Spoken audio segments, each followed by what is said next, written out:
Olá, estamos dando início a um novo programa Debates Le Monde Diplomatique Brasil, uma iniciativa do jornal Le Monde Diplomatique Brasil, em parceria com a TV PUC, com o canal universitário e com a TVT, a TV dos Trabalhadores. Hoje nós vamos tratar da volta às aulas, no ensino médio, na educação pública.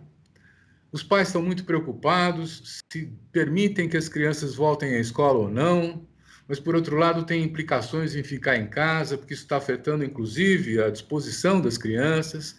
Então, nós trouxemos duas pessoas que estão muito próximas, muito enfronhadas nessa discussão e que vão ajudar a nos posicionar, nos esclarecer sobre a situação da volta às escolas, né? Eu quero apresentar para vocês a Rita Jobim. Muito obrigado, Rita, por estar aqui com a gente, né?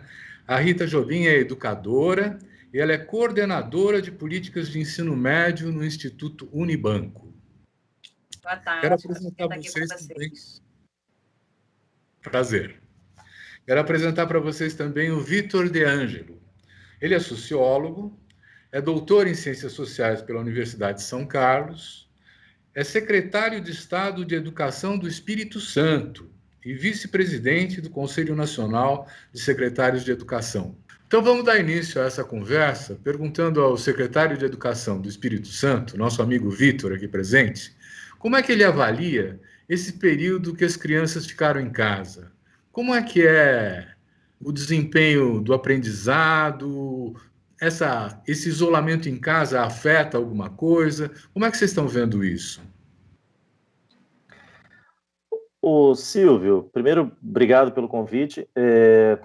Cumprimentar aqui a Rita, toda a equipe que trabalha com ela, que tem nos ajudado muito aqui já há algum tempo, né, na Secretaria do Espírito Santo. Dizer da nossa alegria de estar com vocês.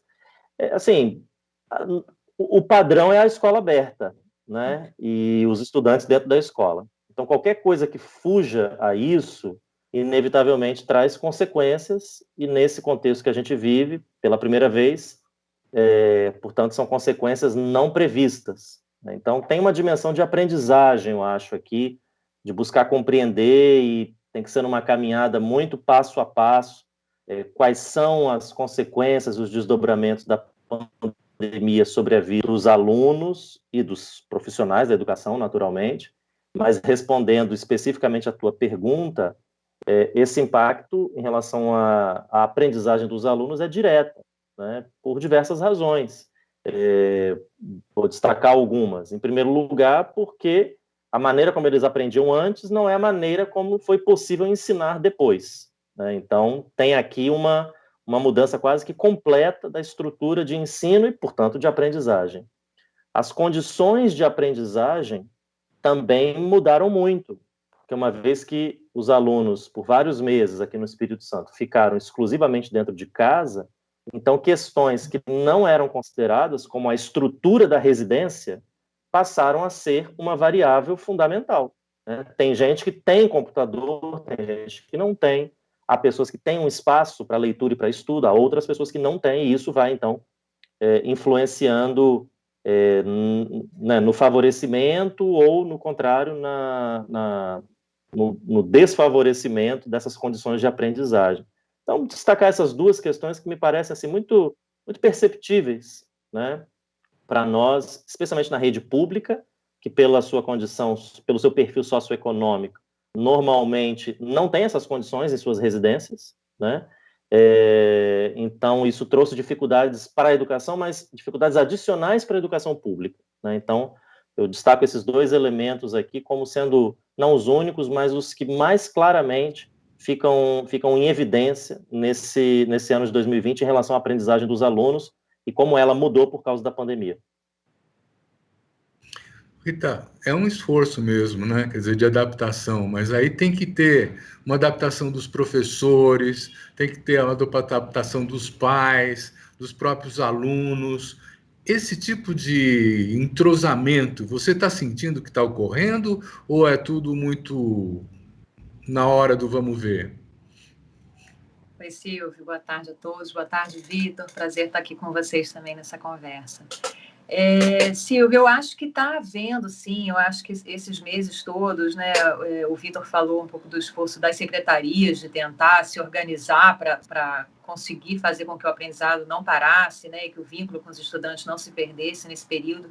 E acho que é importante a gente reconhecer também que os professores, os gestores escolares estão fazendo um esforço de se reinventar a cada dia, assim, eu acho que o Vitor falou da dificuldade do desafio que é para os estudantes, porque eles passaram a ter que aprender de um jeito que não era antes o padrão, né?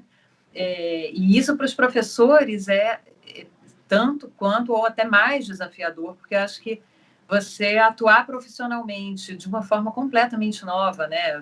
Especialmente o trabalho de professor que nunca foi um trabalho remoto, né? E fazendo uso de tecnologias que às vezes os professores de fato não têm familiaridade. E além dessas dificuldades de infraestrutura que o Vitor mencionou em relação aos estudantes, também professores também têm, muitas vezes não tinham computador ou têm um acesso à internet que não é o ideal. Então, enfim, a gente tem conversado com as redes e ouvido vários relatos de professores que precisaram comprar equipamento, precisaram fazer cursos online por conta própria para descobrir como é que eu faço isso de aula por Zoom, de aula usando plataforma online. E isso para falar de quem tem, né, da possibilidade de ter aula remota usando esses recursos tecnológicos, né, porque eu acho também louvável o esforço que as secretarias fizeram e os professores e gestores escolares de garantir para justamente dar conta dessa diversidade socioeconômica que o Vitor mencionou, é necessário você continuar contando com material impresso mesmo, né, você contar com uma distribuição desse material, que é uma logística que não é trivial, né? Então, tem várias escolas que conseguiram fazer, escolas da rede estadual, que conseguiram fazer ainda manter parcerias com os municípios para contar com um sistema de transporte escolar que pudesse ir até a casa dos estudantes distribuir esse material, ou soluções criativas, né? Teve um caso famoso de uma professora que botava em saquinho plástico e pendurava no portão de casa com o nome de cada estudante, e o pai, quando passava por ali, pegava e levava para o filho. Então, e depois o esforço de corrigir isso. Quer dizer, eu acho que teve um esforço enorme para manter o vínculo e para manter algum aprendizado acontecendo, algum desenvolvimento. Agora, sem dúvida, com restrições sérias, né? E eu acho, assim, vale destacar a desigualdade, não só entre as intra-redes, né? Então, entre os diferentes estudantes com as suas condições socioeconômicas e familiares e os desafios de infraestrutura, mas entre as redes também, né? Não todos os estados tiveram a mesma capacidade, a mesma agilidade, a mesma capacidade técnica, orçamentária, de se organizar. Então, alguns fizeram isso com mais ou com menos rapidez, e os municípios, principalmente, também tiveram uma dificuldade maior associada. Então, acho que é importante pensar que no Brasil isso, e tem várias pesquisas que mostram isso, né? As diferenças de tempo de acesso dos estudantes na região norte é muito menor do que nas regiões sul e sudeste. Então, assim, isso agrava as desigualdades históricas do nosso país, né? Num certo sentido, a pandemia está mostrando um pouco também todas as fragilidades da nossa sociedade, né? Uhum. Porque, se bem que nós tínhamos já presente a insuficiência dos recursos para manter uma escola equipada, com todas as possibilidades de explorar aquele espaço, né? Mesmo com essa precariedade, ainda se tinha um fluxo que o próprio IDEB acabou apontando que melhorou um pouco a educação, né? Na última avaliação, né? Então, agora nós devemos esperar alguma coisa como uma queda nos resultados dessas avaliações, Vitor? É isso? Eu acho que sim, e isso, a meu ver, é inevitável. É claro que o quanto vai ser isso é uma outra discussão, porque os estados que, por exemplo, como o Espírito Santo, já vinham numa trajetória de maior êxito, né, na obtenção desses indicadores positivos, aqui pensando no IDEB, não é que eles estão imunes aos efeitos da pandemia sobre este indicador, que capta duas questões que são fundamentais agora: evasão, que possivelmente aumentará, e aprendizagem, que possivelmente piorará. Então, assim, os dois indicadores do IDEB são os dois pontos mais diretamente atingidos pela pandemia, e isso atinge todo mundo, inclusive o Espírito Santo. Mas o fato de a gente ter vindo numa trajetória desde de 2011, de melhoria desse indicador, é lógico que coloca o Estado do Espírito Santo numa condição mais bem estruturada para responder a isso. Só que a resposta não envolve esforços apenas de uma Secretaria de Educação, né? Porque o problema ele se espraia para o mercado de trabalho, para questões familiares, e nós não temos nenhuma governança sobre isso. Então, assim, sem dúvida nenhuma haverá impacto. Este impacto, acho que será mais ou menos universal. Existirão estados com melhor capacidade de responder, tal como a Rita falou, responder ao primeiro desafio da pandemia, que é o que fazer.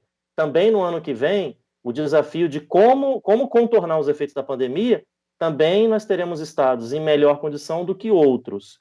Eu acho que, do ponto de vista da gestão, o estado do Espírito Santo é um dos estados que tem um pouco mais de condições de dar essa resposta.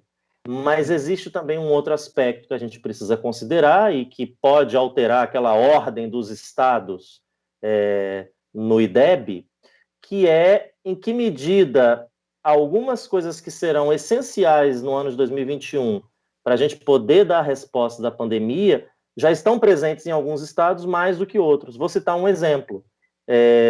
A questão da conectividade, que foi central agora, e, a meu ver, continuará sendo em 2021, vai colocar os estados em que este tema está mais bem resolvido do que outros numa condição mais favorável. E isso pode repercutir favoravelmente para o IDEB, como em outras edições do IDEB não ocorreu, porque ter conexão ou não era uma questão relevante para os dois componentes captados pelo indicador. Então, na verdade, o que nós temos é um viés de amostra. É isso. Quando nós pegarmos o IDEB em perspectiva histórica, temos um baita de um viés, que é a pandemia. Uhum. E isso está colocando, inclusive, uma questão para prefeituras, inclusive, né? Banda larga gratuita para todo mundo? Pode ser uma proposta muito boa, né? Ô, Silvio, eu queria comentar sobre isso, que aí justamente para amenizar esse efeito essa desigualdade que vai se acentuar em função desses fatores, que seria importante ter uma coordenação nacional, né, e uma atuação de fato que viesse da União para garantir algum equilíbrio federativo, né, que pudesse de fato apoiar esses entes, os municípios e os estados que tiverem menos condição de investir nisso, que tiverem já, enfim, uma estrutura não tão preparada, como o Vitor falou. Então, a gente sabe que tem medidas, né, por exemplo, medidas para poder garantir acesso gratuito à internet, ou pelo menos apoiar isso, usando os recursos do FUST. Enfim, tem medidas em tramitação no Congresso que seria importante, de fato, que viessem recursos da União para isso, né? Nós vamos falar um pouquinho mais à frente desses recursos da União, né? Mas eu ainda queria aproveitar, se você quiser continuar com a palavra, eu andei lendo que há uma evasão muito grande de matrículas das escolas privadas, né, que deverão pressionar ainda mais o ensino público, né? Vocês têm uma ideia de como está isso aí? Tem uma avaliação?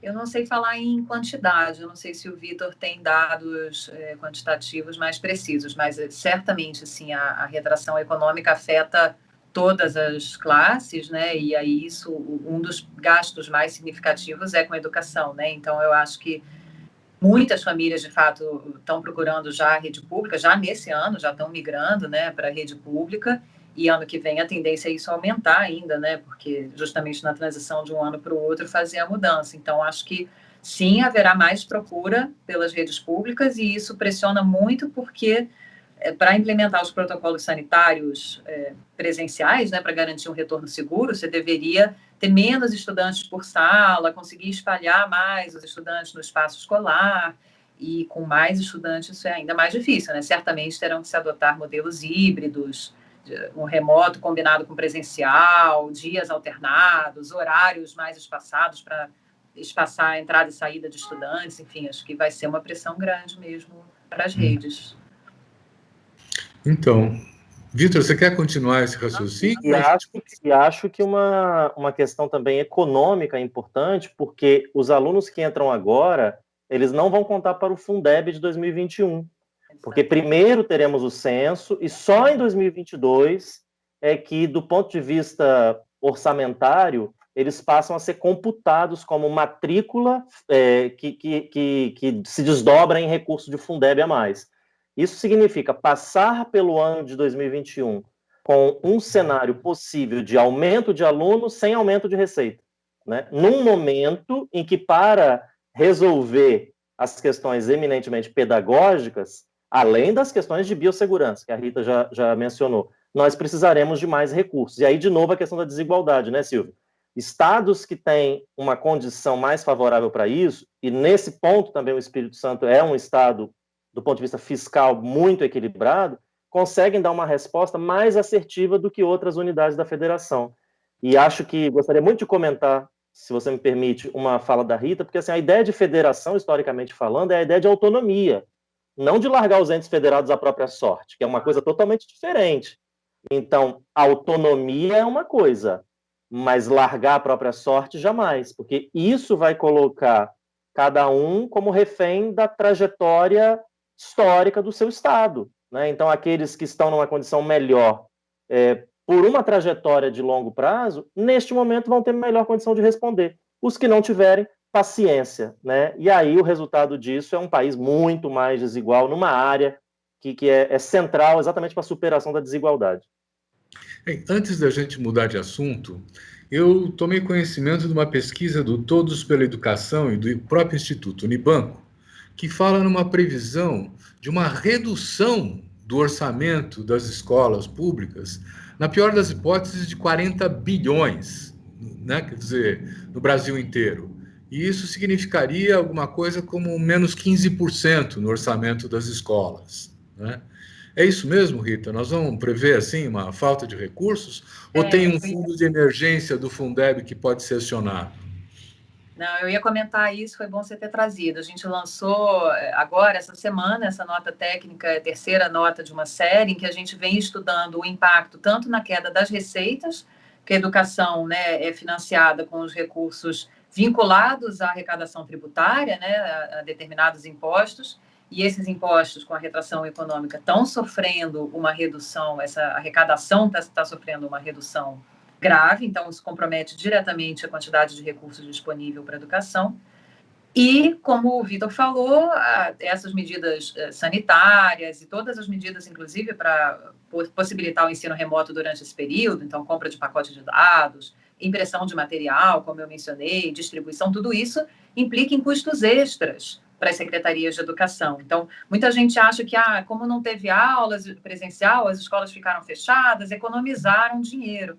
E isso não é verdade, porque muitas despesas da educação são incomprimíveis, ou quase, né, são pouco flexíveis.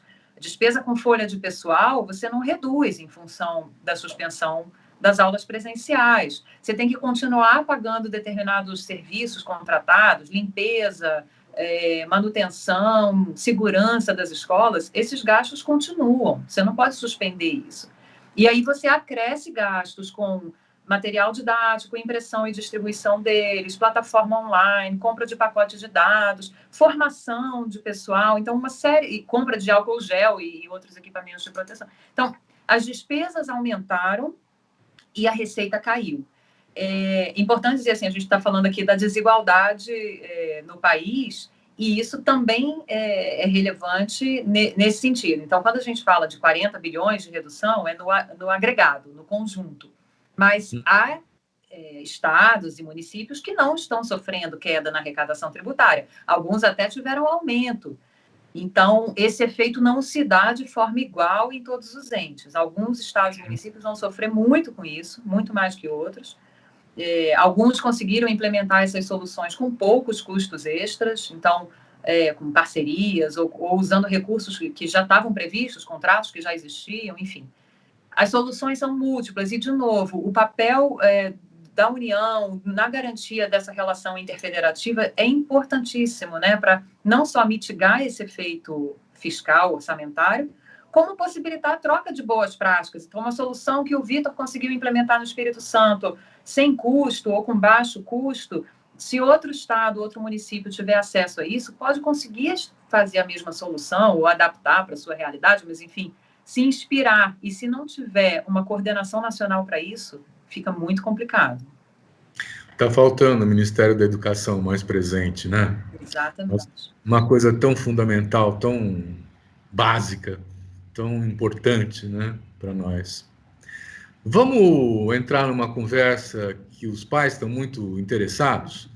É hora de voltar para a escola? E como? Vitor, é hora de voltar para a escola?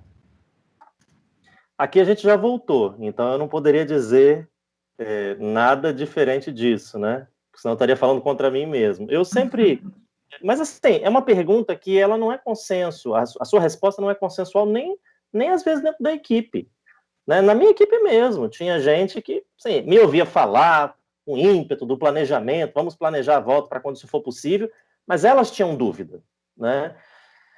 E eu dizia assim, olha, pessoal, na minha visão, a escola ela precisa ser prioritária de verdade. E ser prioritária de verdade significa dizer que se a gente puder abrir a escola um dia, a gente vai abrir.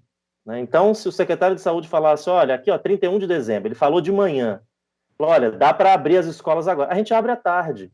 Depois encerra, vai todo mundo para o Réveillon e a gente volta só em fevereiro. Mas tem que abrir, mas não é abrir no voluntarismo, não, vamos abrir apesar de qualquer coisa.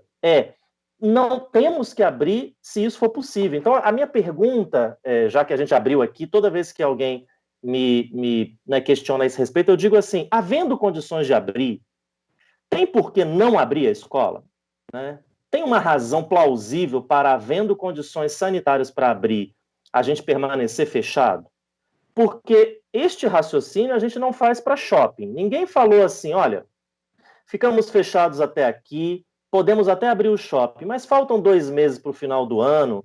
Sim, já ficamos 8 meses fechados, vamos tocar o barco até dezembro, depois a gente abre. Então, se a gente não raciocina assim para shopping, para o comércio de um modo geral e para nenhuma atividade socioeconômica, qual é a razão plausível de a gente fazer este raciocínio para a escola? Eu gosto de, e aí talvez o cacuete do professor, de responder com perguntas, porque provoca o interlocutor a pensar e a argumentar. Porque os argumentos, a meu ver, na minha modesta interpretação, são frágeis. É lógico que se o argumento mais forte, e é o único argumento pelo qual a gente fechou a escola, não há condições sanitárias, né, de biossegurança para isso. Agora, havendo, não há por que não voltarmos. Se nós que somos educadores dissermos que, como faltam só 2 meses, né, não faz muito sentido, o que nós estamos dizendo a escola não tem tanta importância assim. E aí nós entramos num campo que é muito, muito fluido. Qual é a métrica de tempo para a gente dizer que a escola é importante? Ela é importante se for aberto 1 ano, 6 meses, 2 meses ou 1 dia? E quem é que definiu isso? Né? Então, na minha opinião pessoal, que obviamente eu acabo imprimindo como a visão do gestor, a escola é tão importante que ela é importante por uma tarde, por 1 dia, quanto mais por 2 meses. Então, temos aqui a oportunidade de ouro de abri-la por 2 meses, mas mesmo se eu pudesse abrir por 1 dia, eu faria isso com toda certeza. Então conta pra gente, como é que está sendo feito aí? Vocês estão abrindo todos os dias, as turmas vão todos os dias, como é que é? A gente definiu uma volta por etapas, começando com o ensino médio, depois o Fundamental 2, depois o Fundamental 1. Dividindo cada uma dessas etapas em 2 metades, para poder garantir o distanciamento dentro da sala de aula pela diminuição do número de cadeiras. E com isso, para cada etapa, nós gastamos 2 semanas. Né? Vem a metade do ensino médio numa semana, a outra metade na outra, e da mesma forma com o Fundamental 2 e o Fundamental 1. Nós, quando voltamos com o ensino médio, distribuímos entre as famílias um termo de manifestação de interesse para que elas dissessem se levariam seus filhos ou não. E com isso a gente pudesse se planejar, porque a rede pública, ao contrário da privada, ela oferece outros serviços, transporte e alimentação, essencialmente. E nós precisamos saber quantas refeições servir Nós precisamos saber que linhas de transporte reativar. Então, eu tenho que ter mais ou menos uma ideia de quantos voltarão e quem são essas pessoas. Os termos de manifestação de interesse indicavam a volta de 25% dos alunos. O que aconteceu é que este número não se realizou. Um número menor de alunos voltou na primeira semana e depois na segunda semana. De tal modo que, não fazendo sentido manter o revezamento em turmas que, divididas, poderiam estar juntas, ocupando aquelas cadeiras de uma sala já esvaziada, nós, na semana passada, entre aspas, né, suspendemos o revezamento, a não ser nos casos em que efetivamente houvesse necessidade. E aí voltamos o Fundamental 2 nessa semana, já sem o revezamento. E desta forma, uma consequência é que o Fundamental 2 não gasta mais 2 semanas para voltar, né, uma metade, depois outra. Ele voltou todo esta semana, e aí o desdobramento direto é que o Fundamental 2 o Fundamental 1, perdão, já voltará na semana que vem. Então, foi assim que a gente se planejou, e essa pequena mudança no meio do caminho a partir do monitoramento da frequência. Legal. Rita, não era preciso fazer um trabalho com os pais, porque se menos de 25% atenderam o chamado, é que os pais não deixaram essas crianças ir para a escola, né? Tem algum tipo de iniciativa que você conheça dessa ordem, de ter primeiro uma conversa com os pais antes de tomar uma decisão dessa? Não, o que eu estou vendo de movimento é nesse sentido do que o Vitor comentou, né? Assim, é de perguntar se vão voltar ou não e respeitar a decisão das famílias. Eu não tenho visto tentativa de convencer ou de que o retorno é seguro, até porque eu acho que isso que o Vitor comentou é uma decisão muito delicada e controversa ainda, né? Dentro das redes, os professores também estão muito receosos de voltar, né? Então, eu acho que é importante respeitar mesmo a decisão de cada família, mas eu concordo muito com o Vitor quando ele fala da prioridade da educação, né? Acho que não é à toa que a gente está vendo, por exemplo, agora na Europa, a segunda onda do Covid vindo muito forte, né? E vários países já voltando ao lockdown, né? Fechando o comércio, fechando bares, restaurantes, tudo isso, mas mantendo as escolas abertas. Então, é uma decisão que mostra um pouco do valor que a sociedade dá, né, à escola e à educação. Aqui, de fato, voltar shopping, agora estão voltando até cinema e enfim, shows, né, possibilidades de aglomerações, e a escola não é considerado seguro. A gente não sabe, e o fato é que tem muito pouca informação precisa sobre o risco das crianças de se contaminarem e de transmitirem, né? Parece haver, o que a gente sabe, os estudos indicam que parece haver menos chance das crianças transmitirem e ficarem gravemente doentes, então isso daria alguma segurança. Claro que nas escolas a gente tem também muitos adultos, né, os profissionais de educação ali envolvidos, e depois as crianças voltam para casa e estão com outros adultos, eventualmente pessoas em grupos de risco. Há crianças também em grupos de risco, né? É importante falar disso.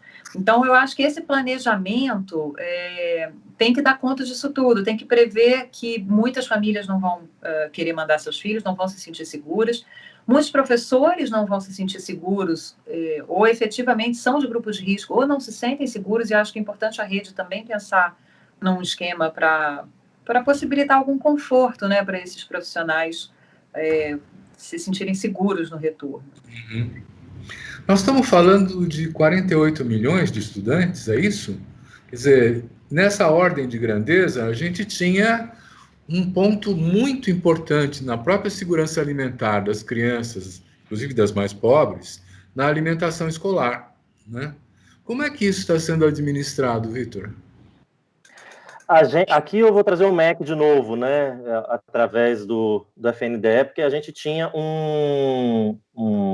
teve uma dificuldade no início para usar a verba do Programa de Alimentação, né, do PNAE, do Programa Nacional de Alimentação Escolar, que, é importante dizer, não cobre mais do que 10%, né, da alimentação. Então, a alimentação, ela efetivamente é patrocinada por recursos do Tesouro, que também do Fundeb não vem. Então, assim, acho que a primeira ressalva, a contribuição já é pequena, né? Mas ela é importante, né? Ainda mais num contexto fiscal adverso. Então, não dá para abrir mão de 10%, né? E aí, lá no início, a gente teve muita dificuldade porque o MEC queria que nós providenciássemos, dentro da mesma logística de antes, a alimentação escolar, num contexto absolutamente diferente, né? Em que você não podia ter contato, não podia interagir, enfim, não podia. Então, enquanto as redes se debruçavam de um lado para achar soluções, o MEC apresentava as soluções padrão para um contexto excepcional. Bom, vencido isso, né, e nós aqui no Espírito Santo simplesmente deixamos a discussão de lado, pegamos os nossos 90% da alimentação que a gente patrocinava e tocamos a vida sozinhos, até que lá para o meio do ano foi possível usar o recurso do PNAE numa estrutura que a gente montou aqui para distribuir cestas verde, como foram chamadas, que eram cestas de produtos orgânicos da agricultura familiar. Mas antes disso e até hoje, o que a gente tem feito é distribuir cestas básicas. O que nós fizemos? Calculamos o valor médio da nossa refeição nos contratos que nós temos no Estado, são vários lotes, então a gente calculou um valor médio, multiplicamos pelos dias úteis de um mês. Importante dizer que não é uma política social, é uma substituição à alimentação escolar. Então, não há que se considerar o tamanho da família, os finais de semana, né? Não estamos desconsiderando que a pessoa tem necessidade alimentar ali, mas é porque a gente não pode usar o recurso da educação para fazer política social, né, mais ampla. Então, o que nós fizemos foi fazer este cálculo, deu aí algo como R$90 por mês.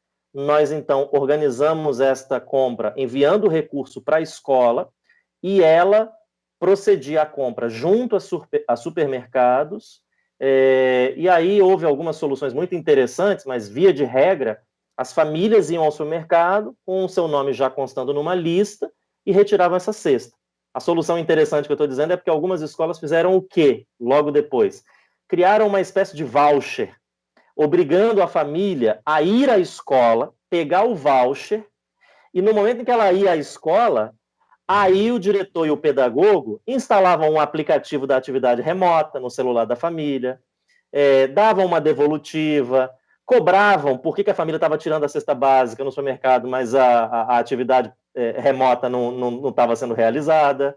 Enfim, tinham aquele momento de diálogo, né? E aí, com o voucher, depois dessa conversa, aí a família ia lá no supermercado e retirava. Então, foi um momento muito criativo que eu observei em muitas escolas, para juntar uma questão, né, fundamental e muito sensível, que é a alimentação, com a questão pedagógica propriamente dita. Mas foi através das cestas básicas, enviando recurso para a escola, com um trabalho, e aí voltando ao que a Rita falou, muito precioso dos gestores, né?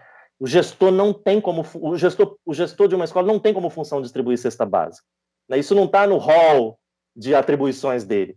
Mas nesse momento, né, eles fizeram isso, encamparam isso, e assim, todo o meu agradecimento a eles, porque é o reconhecimento de quem entendeu que ocupava, num momento extraordinário, um lugar central. Ou era ele, ou isso não ia acontecer, né?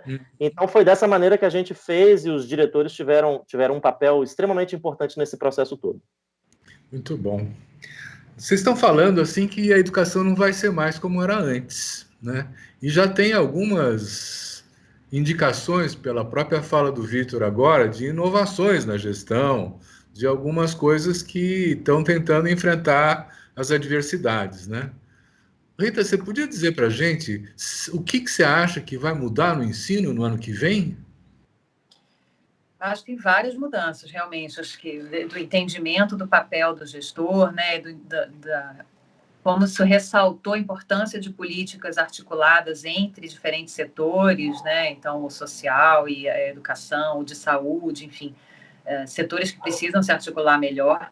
Mas especificamente em relação à educação, eu acho que a gente viveu aqui uma mudança pedagógica mesmo, o quanto de autonomia se dá e se espera dos estudantes, por exemplo, né? E o quanto os estudantes podem ser estimulados a assumirem um papel mais protagonista no seu aprendizado. E isso vem muito em linha com as propostas, por exemplo, do novo ensino médio, né? Que já provocam nesse sentido, de o professor não ter um papel tão central e de transmissor de conteúdos, mas, pelo contrário, estimular que os estudantes façam pesquisas, se reorganizem e trabalhem em grupos, incorporem seus interesses, né, façam conexões melhores com o que eles veem fora da escola também. Então, de certa forma, a pandemia, para algumas famílias, de novo, né, é importante marcar essa desigualdade, mas acho que possibilitou isso, pelo menos assim, o professor ele está ali, ele vai dar orientações, o material escolar orienta, mas o aluno tem mais necessidade de ser protagonista nesse processo. E acho que as famílias também passaram a ter outra percepção, acho que essa é outra mudança importante, assim, né? As famílias tiveram um contato mais próximo, a gente tem vários relatos disso, né? Famílias dizendo, nossa, agora eu estou vendo quando sofre um professor, o trabalho que é um professor. Eu acho que reconhecer que esse processo de ensino-aprendizagem ele é muito rico, ele pode se dar de formas diferentes do que tradicionalmente, né, com o professor ocupando um papel hierarquicamente tão superior e central. Então, acho que a pandemia estimula isso, estimula certamente o uso da tecnologia, né, onde ela está disponível para as famílias que conseguem acesso, e mostra, acho isso, a necessidade do país investir nisso. Sem conectividade, a gente não vai conseguir dar esse salto na educação, que é fundamental. Então, acho que foram alguns alertas importantes, tanto de mudança de papel, de entendimento do que pode ser, o que está envolvido no processo educativo, da importância da tecnologia. Acho que o Vitor falou bem, assim, são momentos de crise que impulsionam mudanças importantes que já eram necessárias, né? E tem articulação entre as secretarias de educação? Porque se nós não temos a presença forte do MEC, que deveria ter, né? Por exemplo, eu acabo de ver um consórcio de governadores, né, assumindo uma responsabilidade, um compromisso ambiental, né, que o governo federal não assume. Vocês estão trocando, Vitor, entre os secretários de Estado? Tem alguma iniciativa conjunta? Como é que é? Ô Silvio, na verdade, e é bom que tivesse acontecido isso, já desde o ano passado, pelo menos, nós no Concede vínhamos tendo uma relação bem estreita com a Undime, né, a União Nacional de Dirigentes Municipais de Educação. Chegamos a publicar em conjunto a Agenda da Aprendizagem, Concede e Undime. Então, ali tem a nossa visão como secretarias de Estado e secretarias municipais sobre a educação e a agenda prioritária para a educação. Então, é como aquela conversa que a gente teve lá atrás sobre o IDEB, né? O fato de, no período anterior à pandemia, você ter dado alguns passos, fazem com que, nessa hora que você tem que dar uma resposta, a gente já tem uma estrutura melhor. Então, essa relação não precisou ser construída por causa da pandemia, nem no período da pandemia, ela já vinha sendo construída antes. Então, quando chegou a pandemia com seus desafios, nós só aprofundamos o relacionamento com a Undime. É lógico que relacionamento nem sempre é consenso, nem sempre é alinhamento em todas as questões, existem desdobramentos sobre os municípios que não existem sobre o Estado e vice-versa, as condições técnicas, fiscais e orçamentárias dos municípios é muito diferente dos estados, normalmente. A faixa etária, né, atendida pelos municípios, com todas as complicações que isso traz, imagine, alfabetizar uma criança é muito diferente que cuidar de um aluno do ensino médio, né? Então, como é que você ensina remotamente alguém a escrever letra cursiva é diferente de fazer ali uma preparação para o Enem, né, com um aluno de 17 anos. Então, assim, tirando, né, e fazendo todas essas ressalvas, eu acho que foi um período de aprofundamento de um relacionamento que já vinha sendo estabelecido pelo menos desde 2019, né? Então, e aqui no Espírito Santo, posso dizer assim com toda a autoridade, porque liderei da parte da nossa secretaria essas conversas, a gente teve um excelente relacionamento com a Undime, com essas diferenças que eu disse aqui e ali em alguns momentos, mas, por exemplo, fizemos um calendário único, tomamos decisões conjuntas comunicadas ao Conselho Estadual de Educação, pensamos os conteúdos curriculares essenciais a serem ensinados nesse momento conjuntamente, dado que nós temos matrículas que se sobrepõem. Então, fizemos isso para evitar que, por exemplo, o aluno do Fundamental 2 do Estado não tivesse um conteúdo ensinado diferente do Fundamental 2 do município, né? Então, aqui, nós exatamente para evitar, e voltando também a esse ponto, ainda mais desigualdade, agora entre redes, né? Nos juntamos, nos fortalecemos, e ressalvadas todas essas essas questões aqui que são particulares dos municípios e do Estado, eu avalio como muito positiva essa experiência de colaboração entre o nosso Estado e as redes municipais do Espírito Santo, mas como vice do Concede, posso dizer que essa foi uma realidade, uma tônica do Brasil. Muito bom, hein? Boas notícias no meio de tanta dificuldade. Eu queria perguntar para a Rita. Rita, eu tenho uma preocupação que eu não sei se cabe muito aqui, mas eu tenho tido observações do tipo, olha, as crianças estão começando a ficar psicologicamente meio complicadas, o tempo todo em casa, né? Sem encontrar com os seus amiguinhos, sem um espaço para fazer esporte, enfim, quer dizer, o Instituto Nubanco acabou detectando alguma coisa nessa área ou não? Olha, tem várias pesquisas sobre isso, né? Mostram realmente um impacto psicológico, pedagógico, emocional, né? Que de fato esse tempo de recolhimento afeta muito as crianças e as famílias.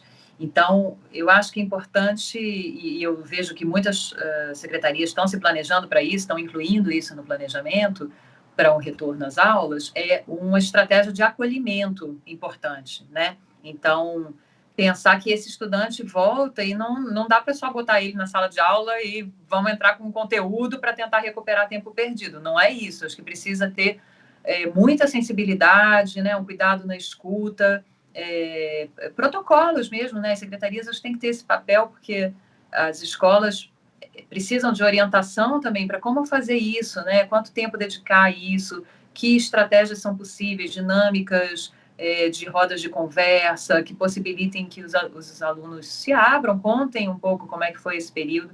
Muitas famílias passaram por perdas, né? É importante trabalhar também o luto, né? Perdas tanto de pessoas, vidas, né? Por conta da doença, mas perdas econômicas também, que significam outras mudanças de vida ali, de organização familiar. Isso tudo afeta muito as crianças, e às vezes as crianças não conseguem elaborar isso tudo tão bem, né? Isso pode demorar a se manifestar, pode não aparecer na primeira semana. Então, acho que tem uma sensibilidade da escola que, assim, não adianta no primeiro dia eu não dou aula, faço escuta, mas no segundo volta. Não, não é isso, né? Então, são impactos importantes e que têm que ser acompanhados de perto, sim. Uhum. Eu agora estou preocupado com 2021, né? Com base nas experiências que vocês já estão coletando com essas avaliações, o que é que a escola precisa preparar, os gestores precisam preparar, né, para poder acolher os alunos em 2021? Eu deixei em aberto para quem quiser responder. Ô, Sil, eu vou usar uma imagem que eu já usei em algumas outras falas. Isso aqui é meio guerra, né? E aí, 2021 vai ser como a entrada do exército aliado no meio do campo de batalha para fazer o inventário do que sobrou, né? Assim, é o prédio que está de pé, o que caiu, entende? Então, 2021, mais ainda do que este ano, dado que várias redes não voltaram e já anunciaram que não voltarão, né? Então 2021 vai ser o momento de a gente olhar e ver o tamanho, né, da consequência, né? O tamanho desse desdobramento. Então, eu acho que quem voltou agora deu um passo fundamental, porque vai conseguir, pelo menos, ter uma percepção, aí sim, num curto espaço de tempo, né? Mas uma percepção muito importante para não descobrir, ou para não começar a tentar descobrir do que nós estamos falando em fevereiro de 2021. Né? Então, eu hoje, por exemplo, com 3 semanas de aula, já consigo te dar algumas pistas, né, do que é essa volta à aula, como é que é essa acolhida, o que aconteceu, onde que estão algumas dificuldades. Mas do ponto de vista pedagógico, né, porque isso aqui é a parte mais administrativa, de gestão. Do ponto de vista pedagógico, a gente vai ter que fazer um trabalho de diagnóstico bem preciso de qual é o nível de aprendizagem dos alunos na entrada do ano letivo de 21, quais foram as perdas, e um investimento que assim, precisa ser robusto e constante, porque não adianta ser tímido nem pontual, isso não vai resolver, né? Na recuperação ou no reforço das aprendizagens, ou no aprofundamento, porque há pessoas que conseguiram levar, né, assim, num bom nível a pandemia e, de fato, precisam apenas de um aprofundamento. Mas muita gente precisa passar por uma atividade de recuperação e outras de reforço, e a gente tem que entender quem são, né, o tamanho de cada um desses 3 grupos, e estruturar bem essas ações. Eu só tenho dúvidas se conseguiremos fazer isso antes de iniciar o ano letivo. Então, na medida em que eu acho que a resposta é não, porque a gente tem que descobrir isso para depois estruturar a ação, senão é como dar a resposta sem saber qual é a pergunta, então veja que o ano fica mais curto ainda, porque não é em fevereiro que isso vai começar. A gente vai entrar em fevereiro, ver do que nós estamos falando e então começar, né, a tentar responder às perguntas ali colocadas. Então, quem voltou agora já tem a pergunta, já consegue chegar em fevereiro respondendo, né? É um pouco assim, com essa analogia, o que eu acho sobre o ano que vem. Obrigado. E quem faz o acompanhamento, eu vou passar para você, Rita. Quem faz o acompanhamento disso em vários estados, como é o caso do Instituto Unibanco, né, quer dizer, ele tem também um radar para poder perceber assim, onde é que está indo, as principais iniciativas, o que foi positivo, né? Eu estou querendo que você dê uma olhada especialmente na capacitação de professores, sabe? Porque esse esforço todo, ele tem como um elemento central, né, o professor, né? Então, você tem a palavra, Rita. Eu ia comentar, pegando o gancho do que o Vitor falou, uma parte muito importante é esse diagnóstico, né? Que é isso que o Vitor está falando, que eles conseguiram antecipar ao fazer esse retorno agora, uma tomada de temperatura e sentir qual o tamanho do problema, né? Onde que dói mais o calo. Agora, a gente vai precisar avaliações diagnósticas do quanto que os estudantes conseguiram se desenvolver, aprender nesse período remoto, para aí pensar estratégias pedagógicas, de fato, como o Vitor falou, de recuperação, de mitigação dessas lacunas. E a formação dos professores, como você está trazendo, Silvio, de fato é fundamental. Não só dos professores, acho que tem que ter formação das equipes escolares como um todo, né? Porque, pensando tanto na atuação pedagógica diferenciada, que vai precisar ser feita, para dar conta dessa heterogeneidade dos estudantes, de como é que eles se desenvolveram durante o período remoto, para dar conta dos modelos híbridos de ensino que vão precisar ser implementados. A gente não vai conseguir voltar presencial com todo mundo ao mesmo tempo, então, algum esquema de ensino híbrido, e mesmo ano que vem a gente está sujeito a novas ondas da Covid que podem fazer com que a gente tenha que suspender temporariamente novamente as aulas, né? Então, o que a gente faz para não paralisar de novo nesse período? A gente já aprendeu esse ano. Como é que a gente deixa um plano ali para implementar assim que isso for necessário? Então, tem um planejamento pedagógico e uma formação para os professores darem conta desses desafios e também a formação da equipe para implementar e garantir os protocolos sanitários. Então, a gente está falando de usar máscara ou não usar máscara, os estudantes vão usar máscara em todas as faixas etárias, álcool gel, quais são os protocolos que vão precisar ser implementados e como é que a equipe tem que estar pronta para isso, né? Então, tem formação, inclusive, para o gestor, para gerir os recursos das escolas, do que você tem que comprar que antes você não tinha. Então, são várias formações, na verdade. Acho que é isso que eu estou querendo chamar a atenção. E aí, eu queria só também, você falou de como é que as escolas se preparam para o ano que vem, mas eu vou voltar para o âmbito nacional. E eu acho que o país tem que se preparar também, né? E aí, falando do MEC especificamente, a gente, nessa nota técnica que você mencionou sobre o impacto fiscal, a gente faz algumas proposições importantes, e uma delas é o MEC garantir orçamento maior para alguns programas do FNDE, né? O Vitor mencionou o programa de alimentação, mas também o programa Dinheiro Direto na Escola, o PDDE, que as escolas vão precisar fazer aquisições desses materiais e é papel do MEC financiar parte disso, né? Então, suplementar o orçamento do MEC, e isso é um movimento um pouco contrário ao que a gente está vendo, né?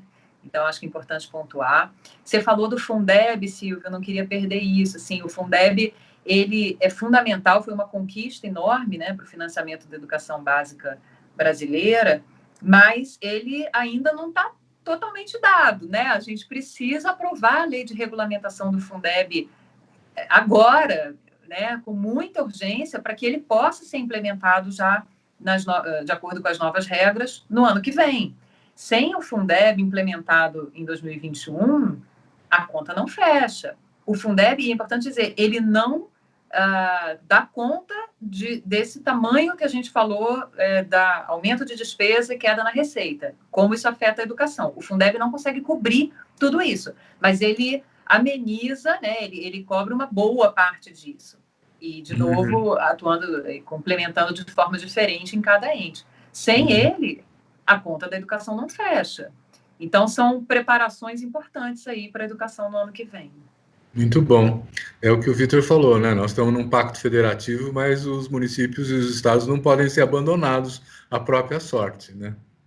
Gente, olha, nós estamos chegando ao final do nosso programa, esse papo é rápido, né? Nós temos, vamos dizer assim, 2 minutos para cada um, né? E eu queria fazer uma pergunta, aproveitando esse cenário eleitoral, né? Dizer, o que vocês recomendariam hoje aos prefeitos na área de trabalho que nós estamos falando, das escolas de ensino público, médio, básico, assim, o que eles precisam fazer assumindo a nova cadeira? Vitor, por favor. Não politizar a educação. Acho que não vale só para prefeito, não, para qualquer um. Sim. E essa politização, eu tenho observado, ela não tem partido nem ideologia.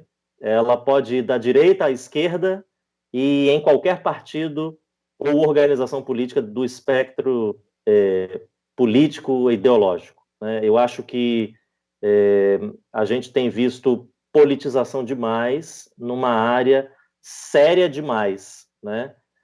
A politização a que eu estou me referindo não é a política pensada como visão de mundo, porque existe uma política educacional, né? Uma visão de mundo a partir da educação. Estou falando reduzir a educação à política, né? No sentido mais estreito da palavra, perdendo de vista os argumentos técnicos, a sensibilidade para a necessidade do usuário da rede, a dimensão transformadora que a educação pode ter. Então, eu não estou em posição de dar dica para ninguém, mas o que eu diria, o que eu dividiria com aqueles que estão nos ouvindo, a partir de uma experiência que é minha, ao longo desses 2 anos de gestão, e em particular nesses meses, é que o que a gente menos precisa agora é de politização da educação. É natural, é saudável, mas é natural, de qualquer maneira, isso jamais vai deixar de existir, que entre nós tenhamos gestores com visões de educação diferentes. Não é esse o ponto. Mas, independente da visão de educação, é muito importante que a gente tenha ali uma base comum que não tem a ver com partido, ideologia, eleição ou qualquer outra coisa, né, que rebaixa e reduz a educação à política dentro dessa dimensão bem restrita que eu estou falando, porque também a política não pode ser em si criminalizada, muito pelo contrário, né? Eu, até pela minha origem como professor de ciência política, jamais diria o contrário disso. Isso é o que eu percebo, esse é o risco que eu vejo, esse é o risco que a gente está vendo na saúde, uma politização da saúde. Eu tenho visto traços disso na educação, e eu acho que o que a gente menos precisa em 2021 é a continuidade ou o aprofundamento disso. Nós precisamos de uma política educacional técnica, que coloque e recoloque a educação no centro dessa discussão técnica, né, e com a sensibilidade das demandas que vêm dos usuários da nossa rede, especialmente, claro, da rede pública. Muito obrigado. Rita, você quer dizer suas últimas palavras neste programa? Não na vida, né? Não, eu vou só pegar o gancho do Vitor, assim, tentar trazer para um plano tático, assim, acho que para os gestores municipais e, enfim, para os estaduais também, claro, e escolares, acho que ressaltar a importância do planejamento para esse ano de 2021, que é um ano ainda muito incerto, né? A gente não tem certeza de nada, de quando sai vacina, de se tem segunda onda, se não tem, como é que isso nos afeta, mas organizar um planejamento em torno de uma visão comum e articular, então, objetivos claros, metas, de fato, priorizar a educação, priorizar o vínculo e o aprendizado dos estudantes, e aí traçar, em diálogo com os diferentes atores, plano que envolva uso dos recursos consciente, que envolva formação e apoio para os profissionais de educação, que envolva o acolhimento dos estudantes, a comunicação com as famílias. Então, tem muitas dimensões que precisam ser planejadas e talvez ter plano A, plano B, né? O que a gente faz no cenário A, o que a gente faz no cenário B. Então, eu acho que uma atenção para isso e construída em torno de uma visão clara que priorize a educação e priorize o desenvolvimento integral dos nossos estudantes é a mensagem que eu queria deixar. Muito bem. Olha, eu quero agradecer muito a Rita Jobim e ao Vitor De Angelo terem participado do nosso programa. Foi uma conversa riquíssima, eu acho que ajuda a esclarecer os pais da situação que nós estamos vivendo, né? E agradecer também a você que nos assiste, né? E dizer que semana que vem tem mais. Obrigado.